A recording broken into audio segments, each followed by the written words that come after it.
गरीब रिक्शे वाला था। उसके पिता चल बसे थे। कुछ साल बाद हरीश की शादी भूमिका से हो जाती है। भूमिका काफी मोटी थी और हरीश दुबला पतला। भूमिका के पिता और हरीश के पिता दोनों अच्छे दोस्त थे। इस वजह से उनकी दोस्ती रिश्ते में बदल जाती है। हरीश शादी करके भूमिका को अपने घर लेकर आता है। हरीश की मां नई बहू का स्वागत करती है, लेकिन दरवाजे पर लगाए गए सजावट के सामान अचानक से टूट कर गिर जाते हैं। अरे ये सब कैसे हो गया?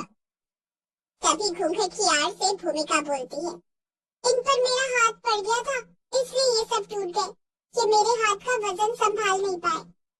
ओह, कोई बात नहीं, मैं इन्हें ठीक कर दूंगा, तुम टेंशन मत लो। मैं क्यों टेंशन लूंगी? मुझे तो सिर्फ एक ही बात की टेंशन होती है। कौन सी बात? खाने की टेंशन। मुझे बहुत भूख लगती है। मुझे हर थोड़ी थोड़ी देर पर कुछ खाने की आदत है। अब मुझे बहुत जोर की भूख लगी है, मेरे लिए जल्दी कुछ खाने को लाओ। घर के अंदर तो चलो, मैं तुम्हारे लिए खाने को लाता हूँ। तभी हरीश की माँ कहती है, क्या हुआ हरीश बेटा, तुम दोनों दरवाजे पर खड़े खड़े क्या बातें कर रहे हो? कुछ नहीं माँ, तुम्हारी बहू को भूख लगी है। अच्छा, तो मैं अभी बहू के लिए मिठाइयाँ लाती हूँ। मिठाइयों का नाम सुनते ही भूमिका के मुंह में पानी आ जाता है। सास मालती उसके लिए प्लेट भरकर मिठाइयाँ लेकर आती है। सारी मिठाइयाँ भूमिका अकेले खा लेती है। हरीश और मालती उसे देखते रह जाते हैं। मिठाइयाँ खाने के बाद अब जाके थोड़ी राहत मिली, लेकिन अभी भी मेरा पेट नहीं भरा है। पूरी सब्जी मिलेगी क्या? हाँ बहू, पूरी सब्जी भी है, तुम रुको मैं अभी लाती हूँ। इस बार मालती 2 प्लेट में पूरी और सब्जी लेकर आती है। एक प्लेट भूमिका के लिए और दूसरी प्लेट हरीश के लिए। लेकिन भूमिका तो अपनी प्लेट 2 मिनट में चट कर जाती है और अब हरीश के प्लेट से भी खाने लगती है। भूमिका बहू, तेरे लिए और पूरियां लाऊं क्या? हाँ माँ जी। मालती ढेर सारी पूरियां और सब्जी लाती है। भूमिका सब खा जाती है। भूमिका का मोटापा और उसे इस तरह से खाते हुए देखकर शादी में आए मेहमान हंसने लगते हैं और मालती से कहते हैं, क्यों रे मालती, ऐसी भी क्या मजबूरी थी जो इस मोटी को अपने हरीश के लिए ब्याह लाई? दोनों साथ चलेंगे तो लोग क्या कहेंगे? एक तो तेरी बहू मोटी इतनी है, ऊपर से खाती है तो लगता है जैसे जन्म जन्म की भूखी हो।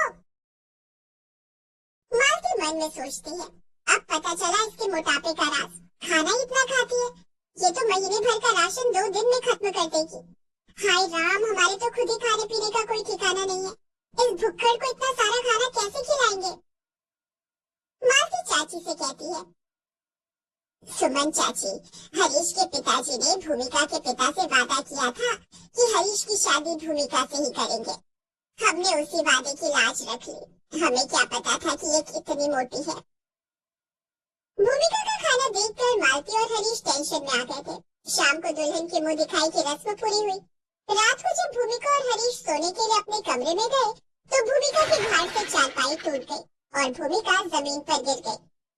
हाय हाय राम, मैं मर गई। अरे भूमिका, अपना हाथ दो, मैं तुम्हें उठाता हूँ। हरीश भूमिका को उठाने की कोशिश करता है, लेकिन वो इतनी मोटी और भारी थी कि वो उसे उठा नहीं पाता है और खुद भी गिर जाता है। कमरे में शोर सुनकर मालती आ जाती है। अरे, ये चारपाई कैसे टूट गई? माँ, चारपाई भूमिका का भार सहन नहीं कर पाई। सहन करेगी भी कैसे? वजन देखा है बहू का, ऐसा लगता है जैसे 4 आदमियों का वजन लेकर बैठी है। हमें पहले पता होता तो हम शादी ही नहीं करते। मालती गुस्से में बोलकर वहाँ से चली जाती है। भूमिका को मालती की बात बहुत बुरी लगती है।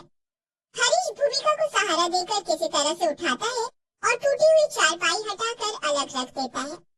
आज से हम दोनों जमीन पर ही बिस्तर बिछाकर सोएंगे। ठीक है। हरीश और भूमिका जमीन पर बिस्तर बिछाकर सो जाते हैं। दूसरे दिन भूमिका की पहली रसोई थी। भूमिका ने ढेर सारा खाना बना लिया। अरे बहू, इतना खाना कौन खाएगा? सारे रिश्तेदार तो कल ही चले गए थे। घर में सिर्फ मैं, तू और हरीश है। माँ जी, ये सारा खाना मैं खाऊंगी। मुझे हर थोड़ी थोड़ी देर पर खाने की आदत है। वो तो मैं तुझे देखकर ही समझ गई थी, लेकिन रोज रोज तुझे इतना खाना हम नहीं खिला सकते। तुझे पता है कि हरीश रिक्शा चलाता है।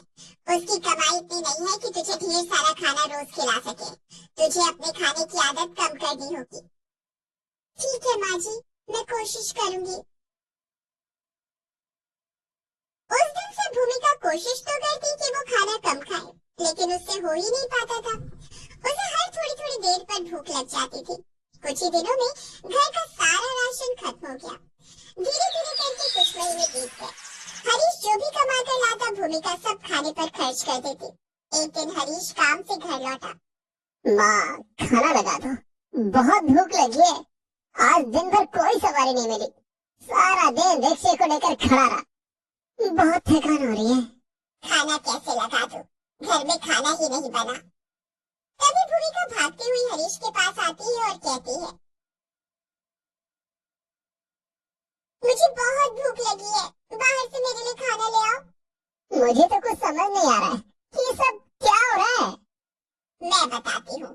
तेरी बीवी ने खा खा कर घर का सारा राशन खत्म कर दिया है। घर में खाने के लिए कुछ नहीं बचा है। मैं तो कहती हूँ इसे इसके मायके छोड़ा, नहीं तो ये हमें भी खा जाएगी। मालती की बात सुनकर भूमिका जोर जोर से रोने लगती है। हाँ हाँ, मुझे मेरे मायके छोड़ाओ, यहाँ मुझे भरपेट खाने को भी नहीं मिलता। क्या भरपेट खाने को नहीं मिलता? नहीं। अब तो हरीश को भी बड़ा गुस्सा आया। उसने फौरन कहा, चल तुझे अभी तेरे मायके छोड़ कर आता हूँ। भूमिका अपने कुछ कपड़े लेकर हरीश के रिक्शे पर जाकर बैठ जाती है।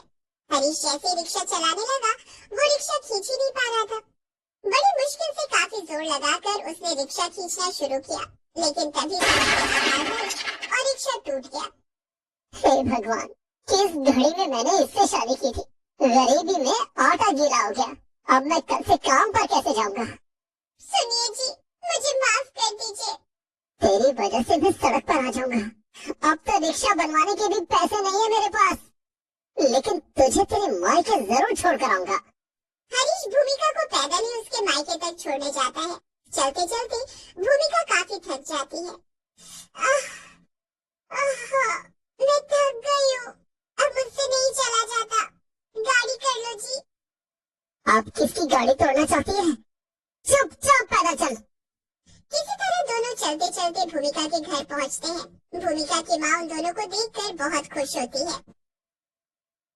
अरे भूमिका बेटी, अरे दामाद जी, आप दोनों इतनी रात में, आप दोनों पैदल क्यों आ रहे हैं? अपनी बेटी से पूछो। क्या हुआ भूमिका बेटी? भूमिका जोर जोर से रोती हुई कलावती के गले लग जाती है।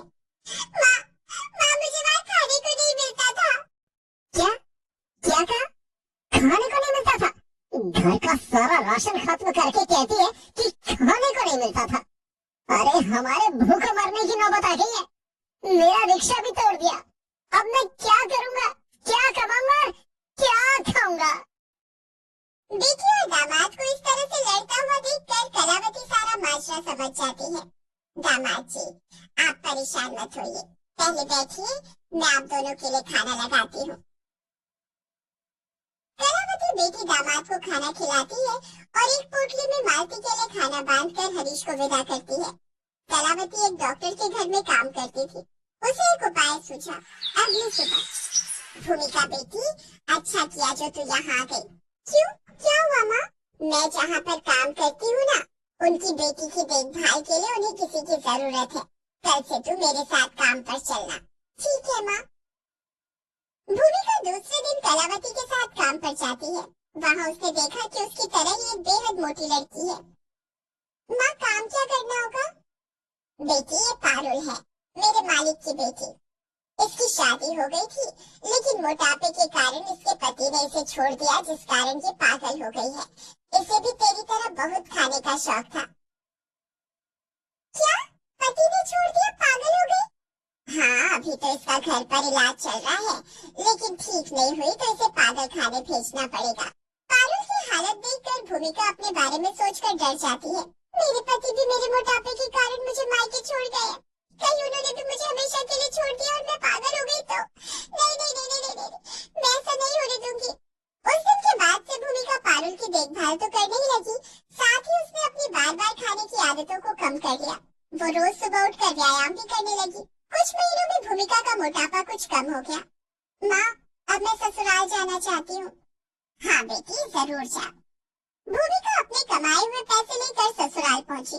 हरीश और मालती ने जब देखा कि उसका मोटापा काफी कम हो गया था, वे काफी हैरान हुए। भूमिका, तुम? भूमिका ने हरीश के हाथ में पैसे देते हुए कहा, मुझे एहसास हो गया है कि मेरे ज्यादा खाने और मोटापे की वजह से हमारा कितना नुकसान हुआ है। अब मैं और पतली होकर दिखाऊंगी। इन पैसों से आप रिक्शा ठीक करवा लेना। रिक्शा तो मैंने ठीक करवा लिया। हरीश और मालती भूमिका को गले लगा लेते हैं और अब भूमिका अपना वजन और कम करने में जुट जाती है।